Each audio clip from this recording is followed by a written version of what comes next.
and welcome to the first session of our 9-day webinar series. My name is Bip and I am the Deputy General Manager of ACS Department at Pinnacle Infotech, which is one of the leading provider of BIM engineering services worldwide. We provide services covering the entire spectrum of BIM construction, starting from design to construction management and operations across all industry verticals. With the global experience, Pinnacle is always on the edge of the technology, trying to maximize its use. We aspire to increase the efficiency, reduce cost, and meet timelines by providing innovative solutions. Through this webinar series, we will talk about the technologies which are currently bringing a paradigm shift in the field of construction. Today's session is going to be an hour-long wherein we will take you through our presentation first, and in last 15 minutes we will address the questions you have. We will provide the recording of the session after the webinar so that you can go through it in case you miss something. Your active participation is important throughout the session. Right now, I have everyone in mute to avoid background noises that may distract you from listening to the webinar. You can enter your questions and comments in the question box throughout the presentation. If you would rather ask in person, you can click the hand icon on the control panel to raise your hand to indicate that you have a question or comment. Once you raise your hand, someone will unmute your line so that you can speak. So I hope you guys are all set, and let us get started. Our topic today is BIM 360 for construction management. I hope you guys can see my screen.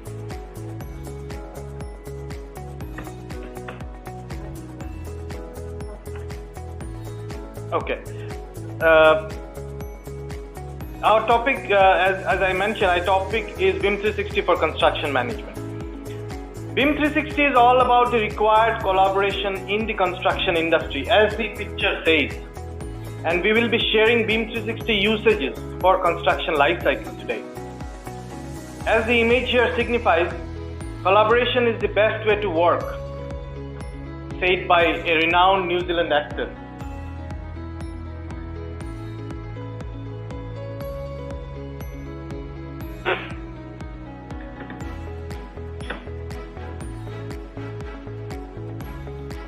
Moving forward, so today we have this topic today, BIM 360 for construction lifecycle, which is a BIM revolution actually. As this picture depicts, we have everything collaborated together for doing a successful project. What are the key learnings for today? We have the design collaboration on cloud, where everyone is up to date. Paperless construction quality check, no archiving required. Material tracking. We have control on supply chain. Job site data on model. Or effortless building operations. So these are the key learnings that we are going to see today. So we have our panelists today, distinguished guests. Priscilla Yu from one of our clients in the US, KPFF of KPFF San Francisco branch, with a background and training in architecture from University of California, Berkeley. Ms. Yu has worked at several architectural firms specializing in retail, residential, and public projects before joining KPFF San Francisco branch. So she will be showing us a portion of our presentation. The next is Chris Palmer. He is a chartered building surveyor with specialism in digital construction, mobile field technology, 3D data capture, and BIM. Over the last 10 years, Chris has worked within the construction industry as a surveyor, architectural designer, and project manager. So we'll learn a lot from Chris today. Moving forward, we have segregated the application in 3 different portions in today's presentation. We'll talk about design using BIM 360. We'll talk about construction using BIM 360. And of course, we'll talk about construction management using BIM 360. And these are the further segregation of the overall portions. So let me invite Priscilla, you to take over on the design section. Over to you, Priscilla. Let me give you a quick... Yes, thank you. You have the controls now. Okay, thank you. So to talk about BIM 360 design in more depth, it is a cloud-based collaboration service that can host an entire team's project models.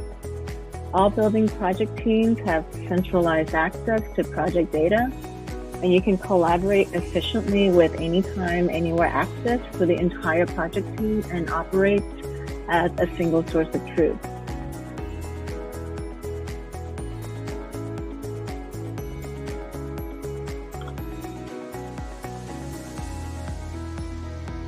The benefits of collaborating on this platform include assurance that the latest information is available.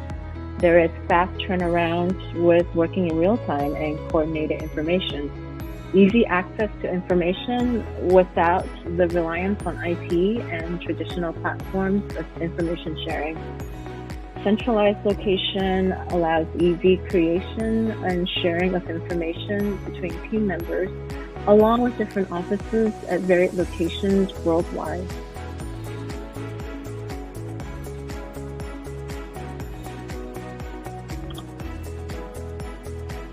Traditional methods of moving files around from servers to FTP to individual users can now be eliminated. The information lives in one location as a single source of truth, with all stakeholders having access at all times.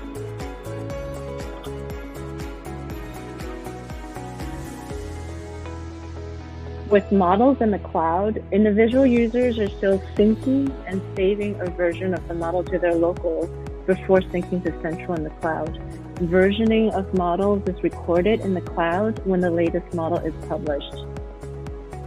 I will talk more about versioning in just a minute.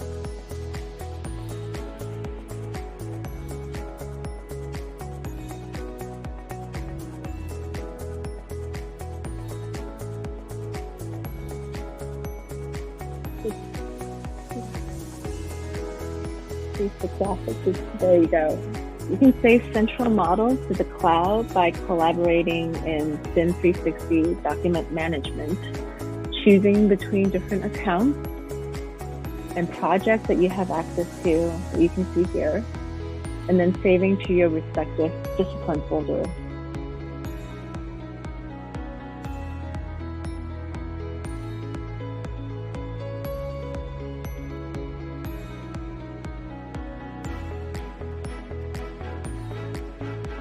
Document management allows controlled permissions level for different team members and project files, with permissions ranging from view only to full folder control for editing and management purposes.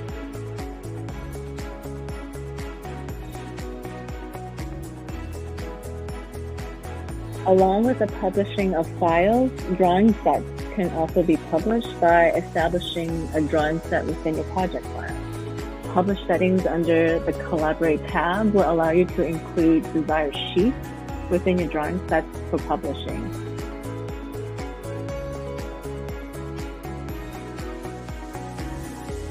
You can manage cloud models in the dialog, and it will allow you to publish your updated project file to BIM 360 with just one click. There's no need to retransmit or upload, download to an FTP site to share your files as in the traditional method of file sharing.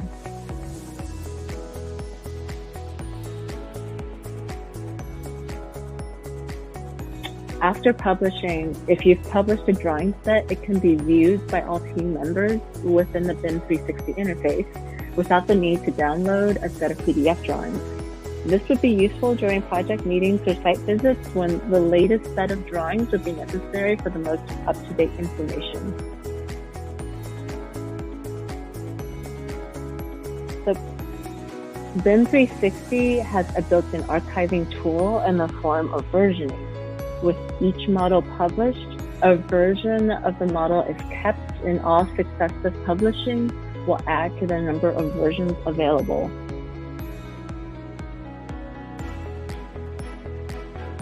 It has the ability to compare any two versions of models that have been published.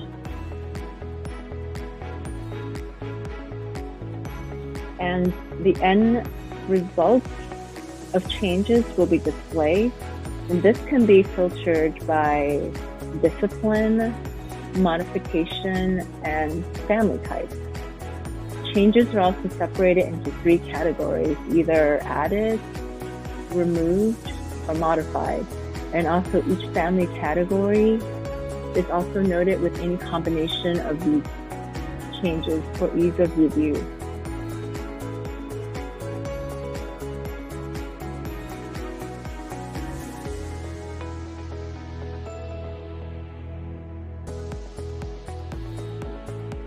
With BIM 360, it gives you a choice between 3 different methods of linking. With method 1 is linking to a consumed published model from packages.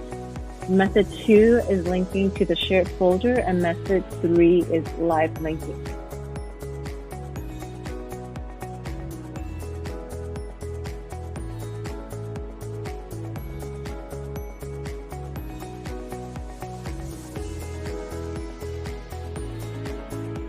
Here's a breakdown of linking to a consumed published model from packages. In the Design Collaboration tab, each discipline has its own swim lane, and published models will appear as a filled square. So you can see in this image that within the KPFF swim lane, there's a published model at the very end, represented by a filled square. Once a package is created and shared with the entire team, it is represented by a circle, with empty circles indicating a shared model that is ready for consumption in another discipline's swim lane. So here I will be consuming the PAE model, which is the MEP for the project for my use. And once the model has been consumed, a copy of that model can be found under my discipline's consumed folder, where a folder for each discipline is automatically created, and a copy of the consumed model is saved. This is the model that you can link to, and it is a model that is frozen in time and chosen by you for linking purposes.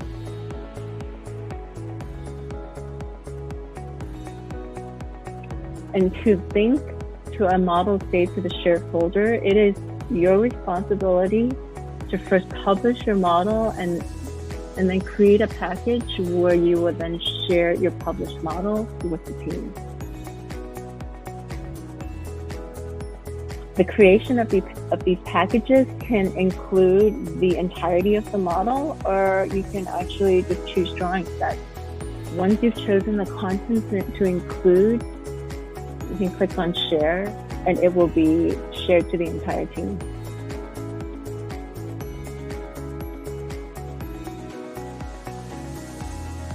And then under the project files section of the document management tab, a shared folder is created along with your discipline folder, and a copy of the model is saved here. This is a model for your team members where you have control over what your team members will see and link to. So if you're on a weekly or bi-weekly publishing and sharing schedule, then your team members will see your model every time you publish without them having to do anything other than reloading the model within their own.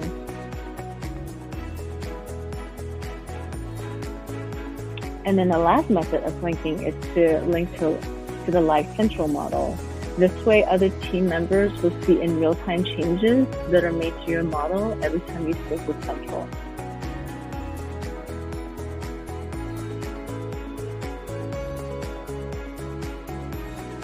And with each model published and shared, you have the ability to view models also from different versions, and notes and comments can be made and tracked to the entire team.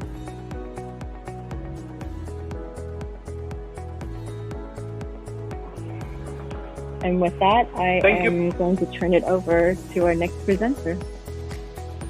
Thank you, Priscilla, for your time. I would request Chris to join in for the next part. I'm providing Chris the controls. Okay, thank you very much. So, just hold on, Chris. Just hold on, Chris. Let me quickly give you the controls. No problem. You have it now. Okay, so let me see, I should be able to move slides.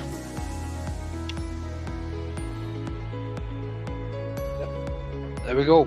Okay, so we've had a great look there by Priscilla at the design side of things, and now we're going to have a bit of a look at the construction side of things. So first of all, we're going to be starting off by looking at some site layout capabilities, and then move into the construction management side all the way through to the analytical reporting at the end there.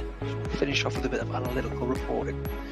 Okay, so just to move on to my next slide now. So in terms of site layout or setting out, what we have is a mobile construction app that is it allows us to control a robotic total station and allows a single tool solution for layout of walls, slabs, and anything on the construction site really, to allow you to take your model and actually coordinate the way that you set out data from that model on the construction site. We can export and import coordinate data directly to and from the field, so we can take points from the office, put them into the tablet, and we can also do things in the other direction, take some points from site and push those back into the office. So really, really great tool to allow us seamless collaboration between site and field. So we'll look a little bit at this in more detail then. Let's move on to the next slide.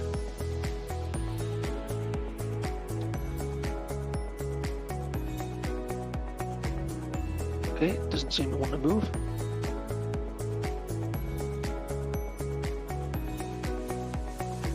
Okay, so BIM 360 layout, it provides construction contractors with the ability to connect that coordinated model to the field layout processes with things like robotic total stations, but also with GPS devices, and that really can help us to increase sort of construction site productivity, with the aim obviously of reducing rework and waste, and really improving the accuracy of the staked out and installed building components.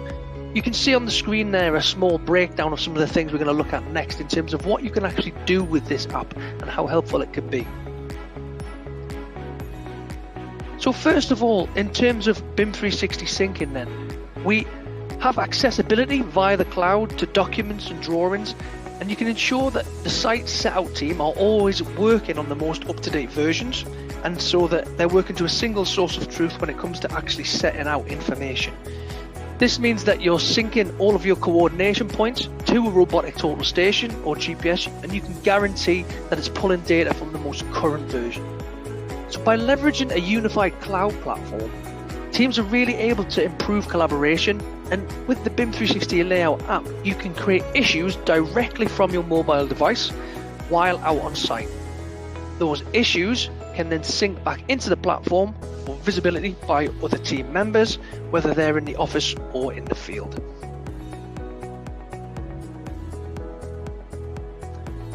What we also have the ability to do is connect, as we said, directly to robotic total stations and to GPS devices. Now, robotic total stations are the most accurate technology that we can really use for layout on site and give millimeter levels of precision and accuracy.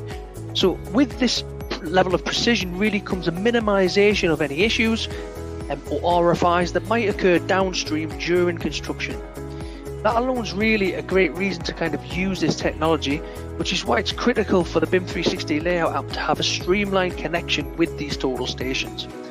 So with the robust technology that's built into robotic total stations comes more complex and expensive equipment, and this is why we're really excited that the BIM 360 layout app can also connect directly to other GPS devices, whether it's an external GPS system or NMEA data format supported hardware to allow easy use of GPS in mobile phones from a mobile phone.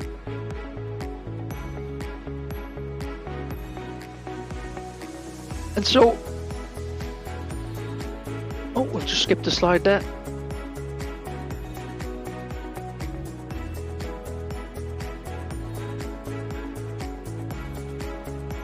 Just moving around the slides a little bit. There we go. So, there we go. So what we can also do with these total stations is we can actually have joystick sort of control functionality, and that's through Bluetooth connectivity. Teams can really start to use the remote control functionality of the total stations to do point and turn functionality, and also to guide the total stations to laser prisms, or via the joystick to even take specific X and Y points via the plumb tool. So really, really great functionality for integrating the model with the layout functionality.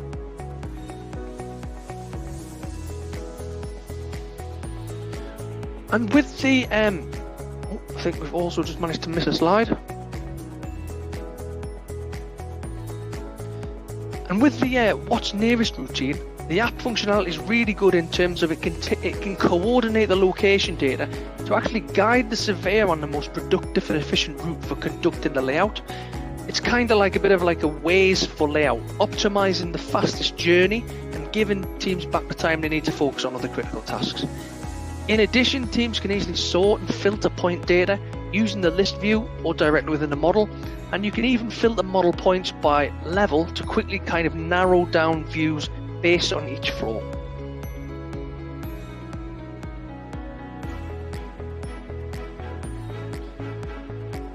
So one of the best parts about using the BIM 360 layout app is that it gives access to everyone on the team. So with the layout app, everybody can collaborate across the unified platform, and it really helps to simplify those layout workflows overall. So with more hands, obviously comes less work and a faster layout. In addition, by leveraging a connection through the unified platform, BIM 360 now also helps as-built teams to collect real-world conditions while out in the field, and as we said before, bring that data back into the model or back into the office. And from there, it's even possible to create deviation reports and update the models based on those real-world conditions.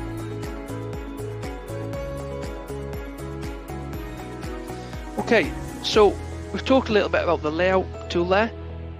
We're now going to look a little bit about actually the construction safety. But first of all, I really want to talk a little bit about BIM 360 Build, particularly around the next-gen platform as a whole, and just sort of introduce some of the concepts that we're going to be looking at and why we have some of these features available. So, as you can see on the screen, rework costs the construction industry over $15 billion every year. So with about 24% of rework claims actually due to the lack of detail or inaccurate specs and logistics, delays in getting the latest information to the field result in more RFIs and obviously less accurate work. And this can be because multiple teams and disciplines are working on all of these different phases of a single construction process, and information flow can be unclear and difficult, and the lines of communication can be challenging. And construction does operate in a very fragmented way with a high level of disconnection between different phases and disciplines. And information's often not passed very well from design even to pre-construction stage, and then from construction stage to the subcontractors and the sub-consultant team. So the right software can really provide a single cloud-based repository or single data environment for all project documentation. It really makes that real-time communication and document exchange possible between the office and the field. So with a system like BIM 360, documents and communications can be managed on handheld mobile devices, and that makes it really easy for the field workers to be continuously in the loop with the office and get it right first time. Moving to the next slide.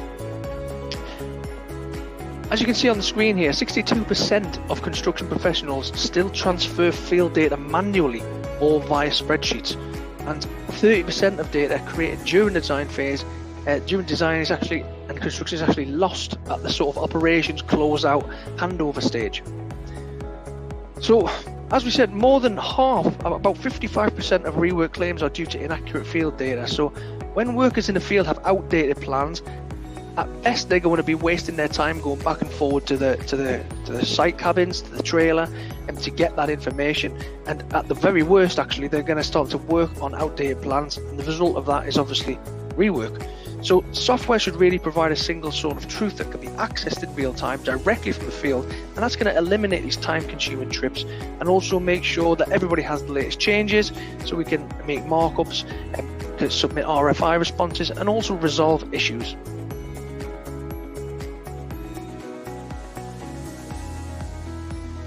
As we said about lack of version control, 28% of construction companies do actually use cloud-based project management software, but as you can see there, 40% of construction companies still actually use paper plans, and 35% of all construction projects will experience a major change during the construction phase. And so lack of version control can be a really difficult or really important challenge for us to overcome.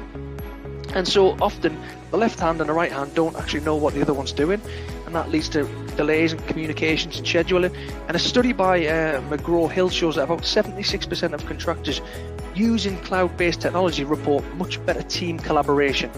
Okay, so taking away teams having to spend too much time sorting through files and making sure that they're working off the correct version, and avoiding that rework. So one other thing is that there's too many different technologies actually being used. You can see 25% of construction companies use 5 or more different pieces of software and software applications on a construction project, and 6% of construction companies use software that actually integrates with each other. So it's a very low number. So there's an abundance of tools there, and it's quite easily overwhelmed to get too many options. But people using their own sort of spot solutions for different needs, like document management, scheduling and things, can often cause problems with the kind of integration between those tools, even though these teams are making steps to digitize these processes and improve their actual outcomes.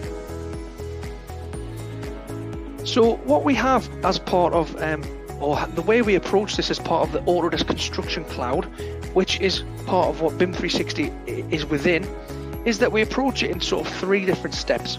The first step is to take those paper processes and those manual activities and actually just digitize them. So taking away paper and pens from site, but not just paper and pens, things like communications. Maybe you're using telephone communications, email, things like that. Actually, by centralizing and digitizing the communication procedure and the resolution of issues on a project, we can really start to leverage better analytics and things upstream. So you can see you've got there on the second stage, we've got integrate. So first of all, we digitize this, but then what we start to do is integrate this activity with other business processes, particularly things like, if you think about maybe cost control, there's financial processes in wheels of motion in different companies, and different business departments actually working on these things. And so what we try to do is not just provide tools that we can use for the construction side, but actually provide integrations with other aspects within the business and the processes going on within the project. And what we find then is, as we move through these stages, we finally get to the point where we can really start to optimize what we're doing, particularly by digitizing things like issue management. We can really start to leverage things like predictive analytics, AI, machine learning, and really start to find trends that occur throughout the construction process and throughout the entire life cycle of an asset. And so what I want to do now is just move on, first of all, to some of our tools for the construction process or construction management systems. So in terms of safety then, just skipped a slide there, apologize. What we can do is we have construction safety tools within BIM 360, and we can update real-time safety information on the cloud, provide checklists for all activities and logistics, and provide a connected safety workflow through these technologies.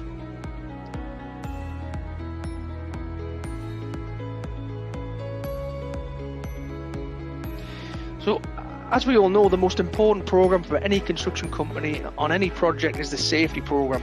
And while quality programs protect profitability, safety programs really do save lives. And the number one priority for every person who steps foot on a construction site should be to minimize injuries and get themselves and all of their co-workers around them home safe to their families at night. So all contractors have safety programs in place, and from a standards and visible safeguard, from standards and to sort of visible safeguards on site, and even to things like daily safety briefings and meetings, toolbox talks and things like this. And that's all to try and minimize, obviously, the safety issues that we do on site. But what we're trying to do here now is actually kind of change the conversation a little bit and change the way that we actually or change the adoption levels on site, and actually change the way that we measure some of this data. So to help gain adoption of safety initiatives, safety programs really need to sort of move from being reactive programs to proactive programs. And that's driving behaviors to improve site safety, and it means that we're changing the culture on site, where everybody feels an ownership and an accountability, and everyone's working towards proactively preventing accidents from occurring and starting to leverage leading indicators to actually do this. So if everybody's going to take ownership, they need to be put in a position to actually be successful with this. They need to be equipped with the knowledge and skills to effectively participate in these programs. And proactive safety programs enable all project teammates to effectively participate and take ownership of this. So where both positive and negative behaviours, including root causes particularly, are actually measured, we can really start to look for trends and look for unsafe behaviours and start to prevent those from occurring in advance. Okay, and so it's really that culture is a proactive thing. And the team overall is more productive with their time. We just look at that on the next slide then. For the most part, if we look at it now, success or failure of a safety program, it's measured on incidents, and that's the most measurable and standard set of KPIs that we have for measuring safety on a site. But a move from a reactive to a proactive safety program will impact incident rates. However, the reporting of incidents alone does not really paint a clear picture of the success or the lack of success of a safety program. It doesn't show which trades are participating in programs, who's following procedures, or how well incidents are being avoided. And perhaps most importantly, it does not allow you to set your own benchmarks and reports on safety programs across projects. And so as you can see here, to truly move the needle of a safety program from an program adoption and success, it really comes from a shift from that incident reporting to an observation type of reporting. And these observations include both negative and positive activities. So when project teams begin to report on observation, it creates a number of opportunities for us. We have the ability to clearly set targets for every subcontractor and measure conformance, not incidents. So has a checklist actually been completed? We have real-time access to data that shows engagement rates with the programs. So is work being performed without a checklist, for example, having been done? And we have a change in operation level conversations that's data driven. What is the checklist conformance rate from project to project? And an ability to find the precursors to incidents, not just that end result incident that we report. Okay, so root cause analysis here is really key. So within the BIM 360 platform, this is what we do have within a next generation platform within BIM 360 Build, and you can see here we have templates that we can set up to really standardize the way that we're creating this data on site. Really nice, easy, simple tool to use to build these checklists out with, if we want, automated non-conformances. So you can see here we could choose things like yes, no, not applicable.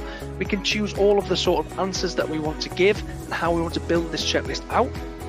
But actually what we can do is we can configure things like issues and configure the root causes to our own needs, and we can really start to leverage the data that comes from these forms in different ways.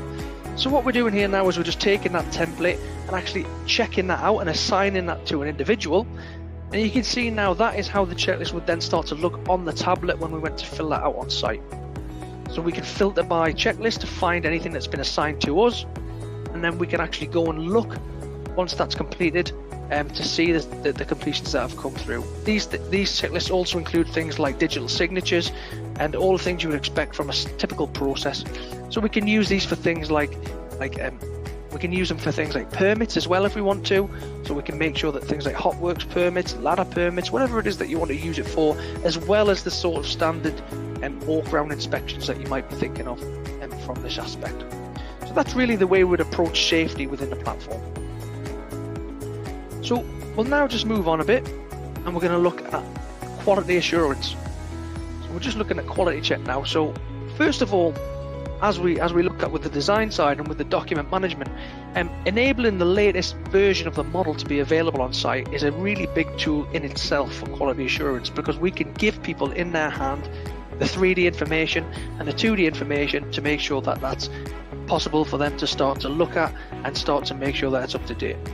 But project-centric electronic checklists for stakeholders are really, really important, and obviously we can create, as we said before, create issues for non-conformances or non-affirmative answers.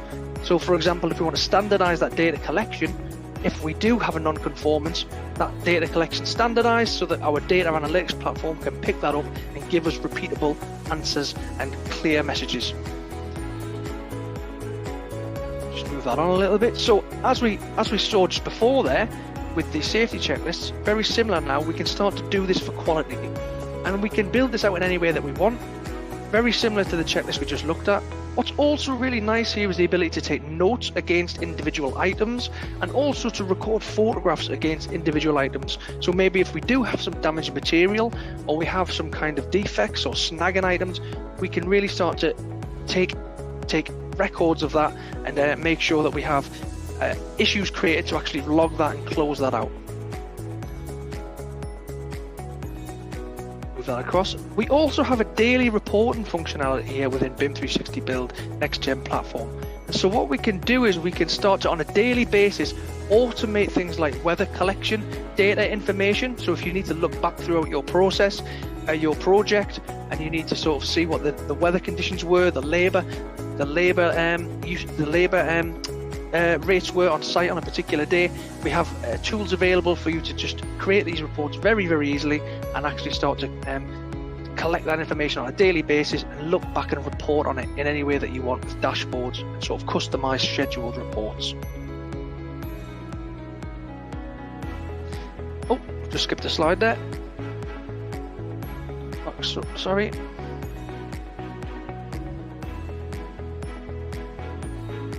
Just move back a slide there to issue management. There we go. Yeah, so one really important thing with this is the issue management. As you can see, this is the typical issue that we would raise as part of the process, and you can see we have the ability to work that through from an open issue all the way through different status sets to a completed issue. But what we can also do is assign that to an individual. We can give it a closeout date, start date, end date, and as we mentioned before, really importantly, start to log these root causes, which are then starting to give us those analytics that we'll look at towards the end of this presentation. And in terms of mobile access then, you can see here on the device here, having that 3D model available to sync offline and access offline is a really, really important way that we can start to allow site teams to leverage that data that's been created and spent so much time in the design process, but actually make full use of it in the construction phase. Okay, so we can do this offline. We can start to log issues and things directly within these views and create markups and take measurements directly within these views. But also, it's just a really important way for us to get that information in our hands and make sure that we can minimize any problems on site. One thing to mention is that this does come, as it is here now, with a standard BIM 360 Docs license. So even without the build functionality on top that gives you the checklists and the sort of daily reporting logs, we can just get mobile access just with a sort of Docs license with access to a tablet. Moving on there now. So next we're going to have a little bit of a look at one of the new modules that's available within BIM 360 Next Gen, and that's our asset management functionality. So with this sort of digital equipment management techniques, we can track and manage lifecycle of construction equipment from design all the way through to handover and operations, through operations for the foreseeable period of the warranty period. We can integrate the field data to the model and help with as-built and building operations, and really create a centralized equipment database. Oh, skip the slide there. So in terms of an asset, what is an asset that we might want to track? An easy one to obviously think about is something like a system component, like maybe a boiler or an HVAC, air handling unit, something like that, or materials that are moving from specification through to actually delivery on site and storage. But also what could be defined as an asset is an actual room or an area. Maybe we want to track an asset, or maybe want to track information in a container of an actual room or an area through closeout, through inspections, and actually track the status of that area. So an asset can be many different things. There's obviously a lot of negative consequences if we don't do this properly, so it's quite clear that we can have things like scheduled delays if we have delays with materials movement, and cost overruns. Also the increased risk and potential for liability. It also doesn't look very good and can lead to poor client relationships if we're not managing assets in terms of both physical assets and spaces in a robust and practical way. So what we have with BIM 360 assets is, first of all, the ability to import lists of assets, and a very, very customizable tool that allows us to build our own libraries and catalogs in terms of categories and subcategories, and actually take things like those checklists that we've created and attach them directly to an asset object. So we can take something like a commissioning certificate, for example. We can attach that as an item to a asset. We could also maybe take something like a handover sheet or a form that needs to be filled in, and actually attach that to an asset within BIM 360 Build. But what it enables us to do is, using the camera technology, do things like barcode and QR code scanning to quickly identify that asset, and actually start to update statuses within there, and update any notes, raise any issues about defects and things like that as well. The workflow overall is fairly sort of standard, so we define our requirements and we define our asset list that we want to actually track. We can then start to actually import that into the system, and as I mentioned before, there's a very customizable, or a very customized ability to create different status sets depending on how we want to actually physically use this tool. Once we've done that and assigned things like checklists, we can then pass that over to the site team, and we're able to then push this information back in, again in a very structured way, and allow a sort of crowdsourced updating of this asset register. And we can do things like start to report on that in different ways. We can export a sort of CSV file and start to push that into a tool like Power BI if we want to look at data. But it's a very, very good workflow for doing this in a very controlled and robust way.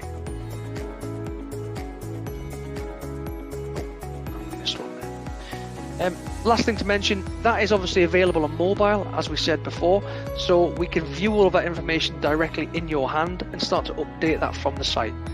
Typical fields that you might see are things like serial number, barcode, warranty date, also things like who installed this component, and maybe even things like we said, the commissioning certificates as well. So we can get a really good idea of what the asset is directly on site by scanning a barcode or something similar.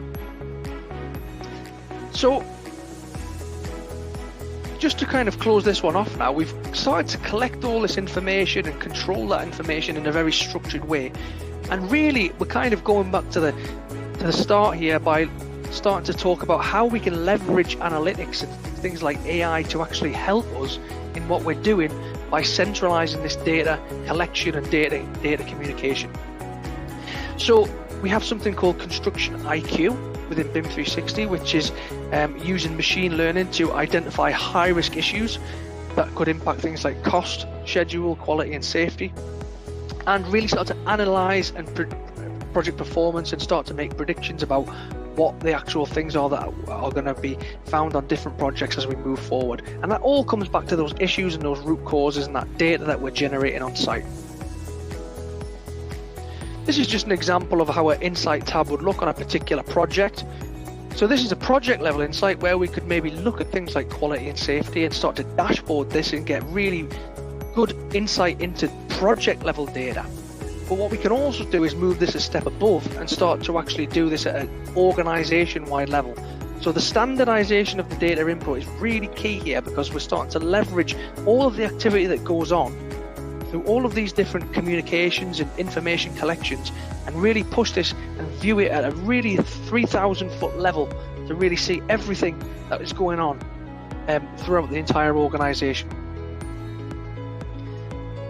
We have something called Project Home, which will give you an instant kind of dashboard, so you can customize this and pull in the types of cards that you want to use to give you the type of information you want onto your fingertips as you log in. And we can also have lots of different card libraries there for integration with third parties, because we do understand that although Autodesk has some fantastic tools, it isn't going to be the case that you're using an Autodesk tool for every single activity that you're doing.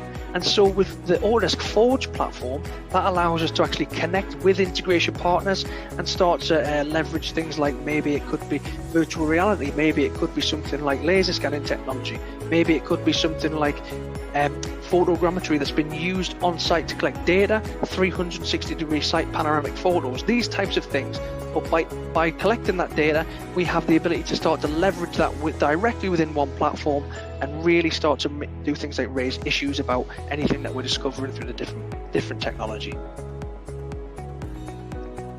And as we mentioned there, it really comes down to BIM for better predictability using Construction IQ. As I mentioned at the start there, this is the sort of organization-wide view that we could do on something like risk, safety, and quality. And Construction IQ really gives you that sort of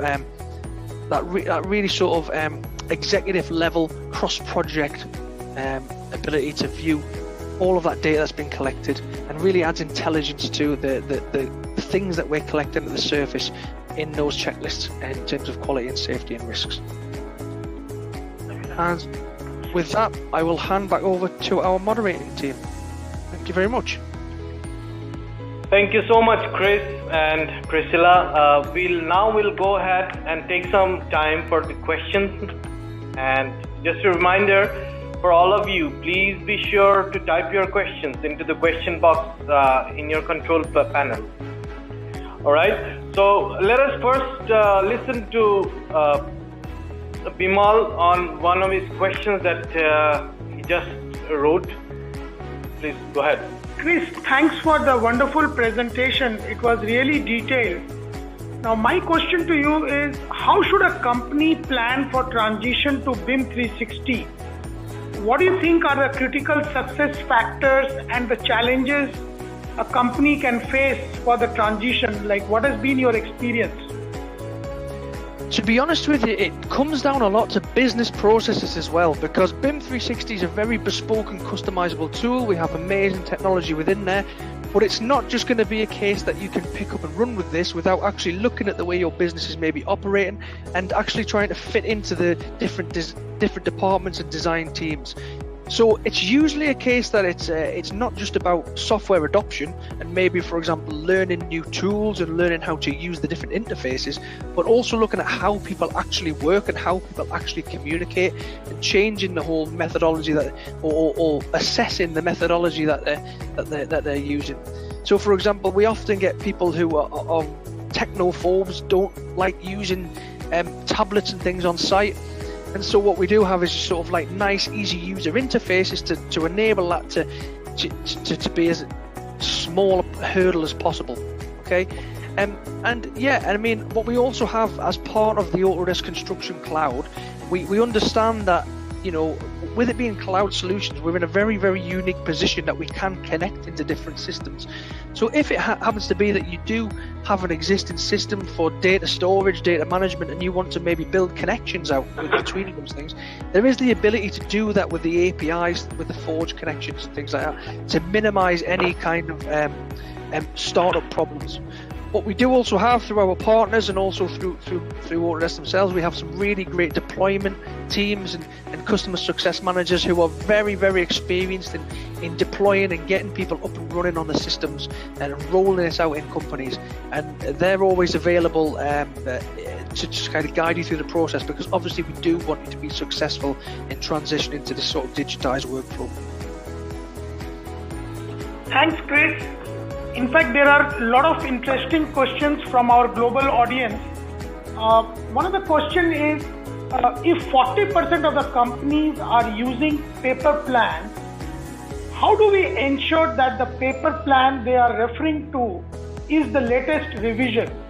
Is there any QR code generation through BIM 360? Like, can we generate QR codes through BIM 360 to keep track of the latest revisions on the paper plans? Well, to be honest with you, what we're trying to do with BIM 360 is completely move away from that process.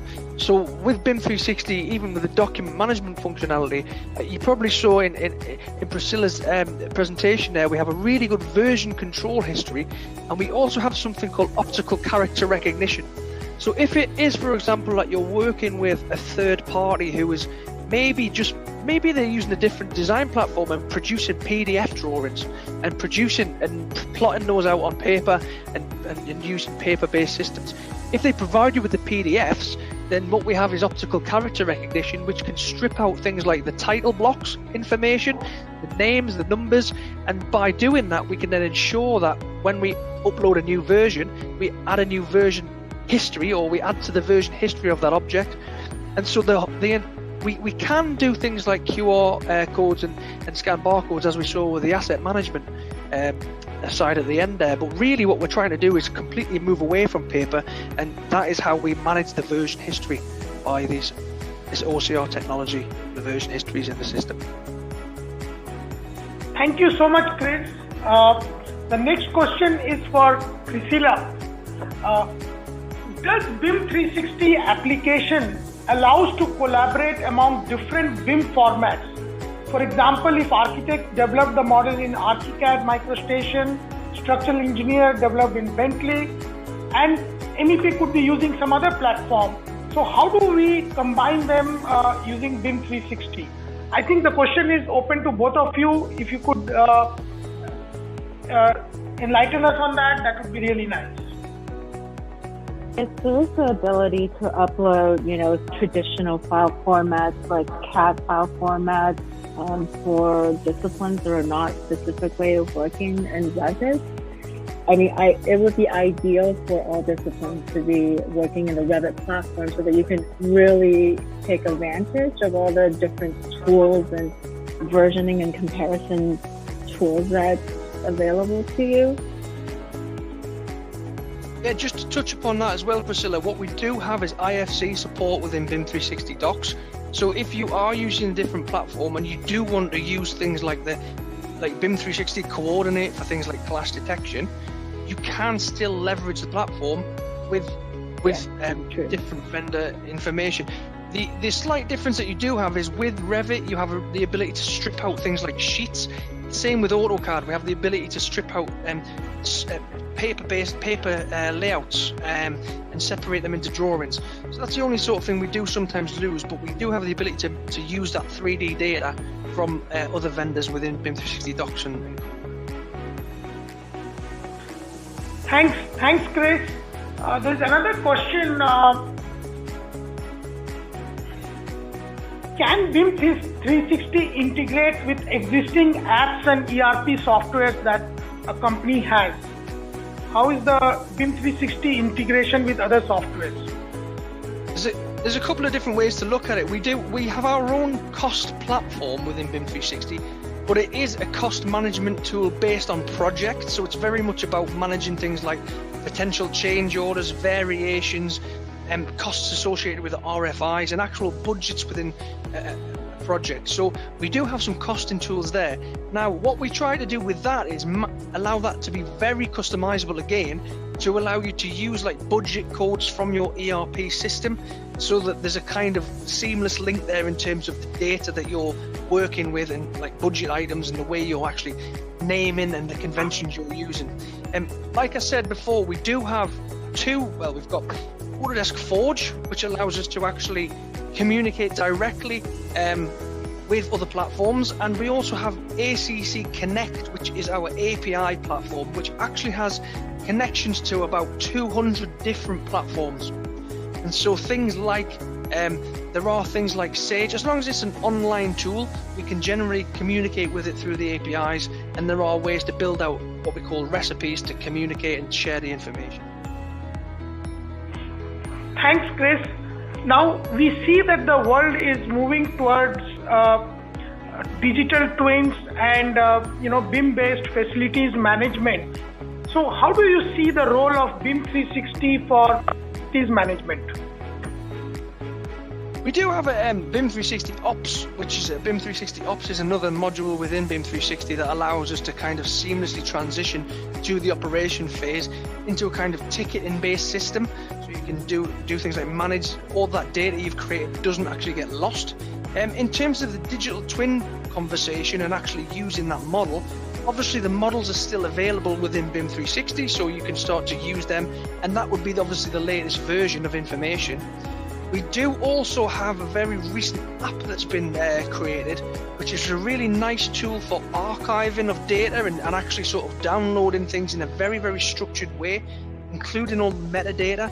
So if you did want to sort of take your data handoff stage at the end, there's something called MataLab, which is I think it's called Archive Hub MataLab, and that allows you to seamlessly download a replica of your BIM 360 platform with every single bit of information within it.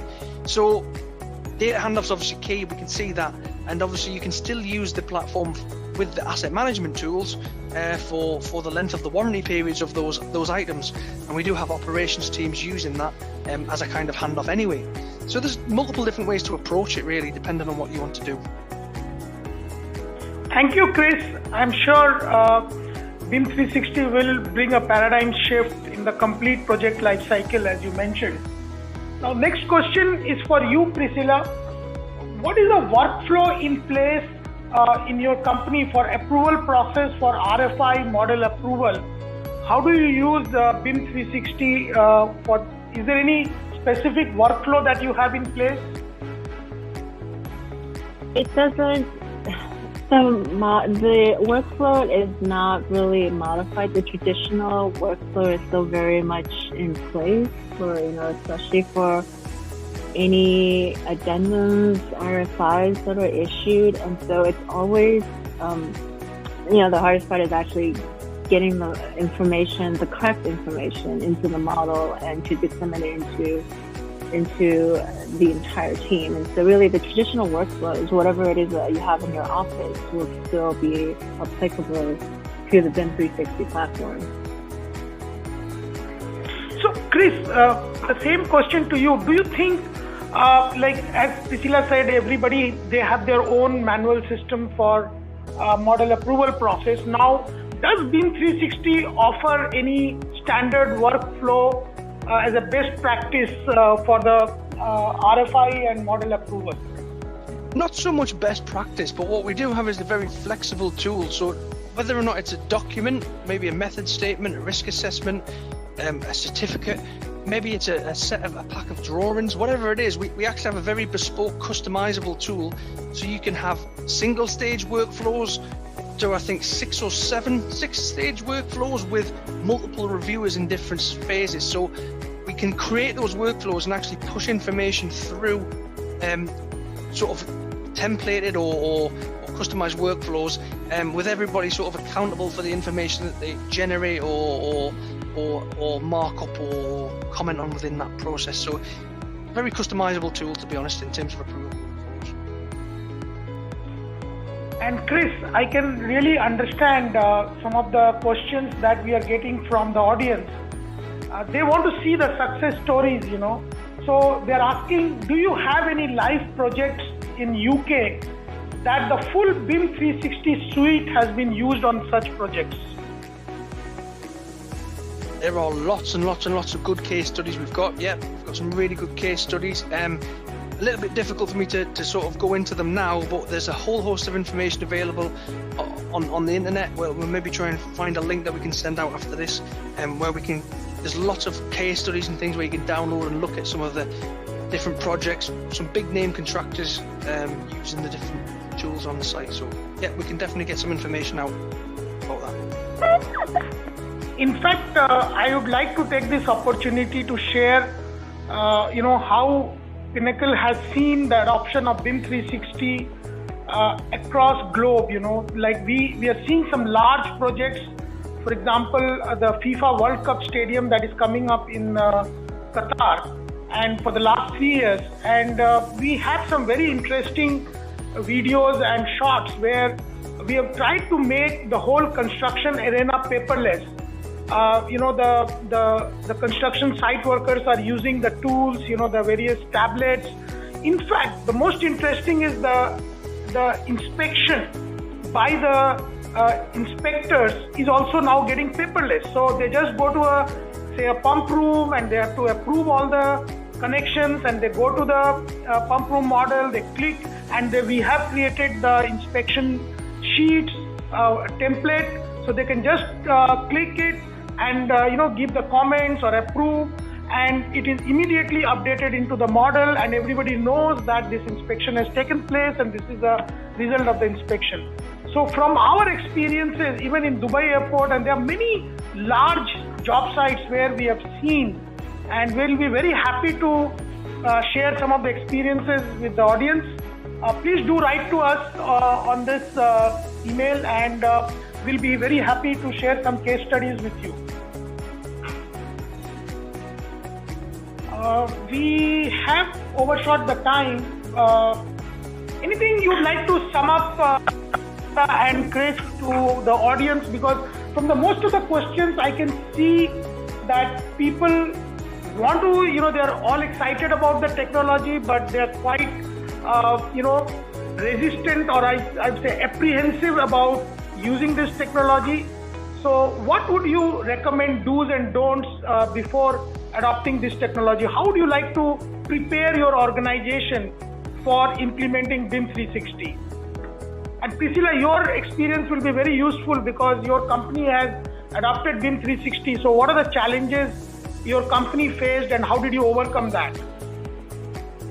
I think when we first started on the BIM 360 platform, I think the most important part is just understanding where your designer and your disciplines, your GC and everyone where they are in terms of their comfort level, because it doesn't help to be on the BIM 360 platform if you're the only firm, only person on it. So it's really getting your entire design team to be on the same platform and to really establish workflows, publishing schedules, and the understanding of, element ownership and coordination and how all that is done. So it's still a lot of the traditional methods of, just sitting down at a project kickoff meeting and saying, these are all the things, and laying out all the different, expectations that everyone has on this platform.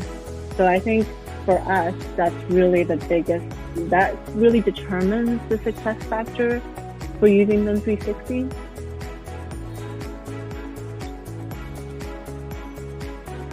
Chris, you'd like to sum it up? Yeah, what I would say is, I understand that it can be a bit daunting starting on a new bit of technology. Work with your partners, work with some of our CSM teams and deployment specialist teams, and they can really, really help you to get over any road bumps. Very experienced in rolling out the technology, and I'd very much push you towards using those partners and people to actually help you with that. So that's probably the best advice I can give. All right, thank you so much, guys. Priscilla and Chris.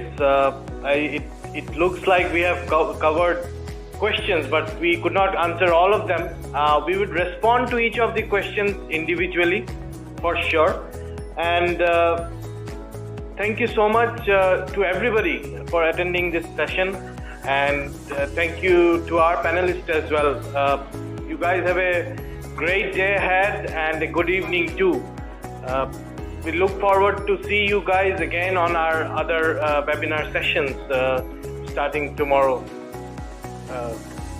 till the next week.